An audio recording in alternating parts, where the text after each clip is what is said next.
দুপাশ থেকে হামলে পড়েছে। এ বাবা, এও উঠবে দুজনকে। না না না না না, এই দেখো এবার এবার এই যে বোনদেরকে দেখে ওরও ভাব গেছে মনে। জনক দাদাও খাবে। এই যে আচ্ছা, চেরিকে স্যান্ডউইচটা খাবে না কেন? এটা এত ভালো হয়েছে খেতে। এরকম এগ মায়ো স্যান্ডউইচ আমি আগে কোনোদিন খাইনি। বানিয়ে আছে তার সাথে। ও চিকেনও আছে। কেমন খেলে? দারুণ, পুরো ক্রেডিটটাই শুভম দা। ভালোই হয়েছে। মেয়েদের বাড়িতে এসে বসে আছি আর ভালো ভালো খাচ্ছি। কেন সারা সপ্তাহ যে খাচ্ছ আমাদের জন্য? ডিম। এই বেরি বেরি কেমন রে? হানো ও বলছে পিৎজা। একদিন পিৎজা খাইয়েছিলাম, ওই যে ভেতরে চিজ টিজ দেওয়া আছে, ওই যে পিৎজা বলছে। পিৎজা দারুণ হয়েছে, দারুণ। তার সাথে ওখানেই শেষ না কিন্তু, এই দেখো তার সাথে কি আছে।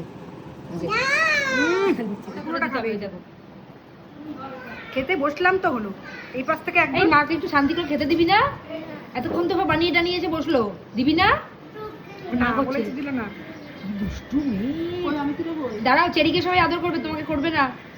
এও করবে না আদর।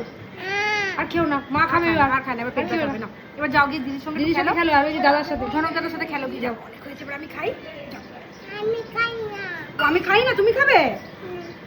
অবস্থাটা শুধু দেখ তুই। আমাকে খেতে দেবে না, ও খাবে শুধু। এ বাবা, ওখানে তো আমিত্তি ছিল, দেখো প্যাকেট থেকে নিয়ে চলে এসছে। এই মেয়েটাকে তো কিছু বলার নেই।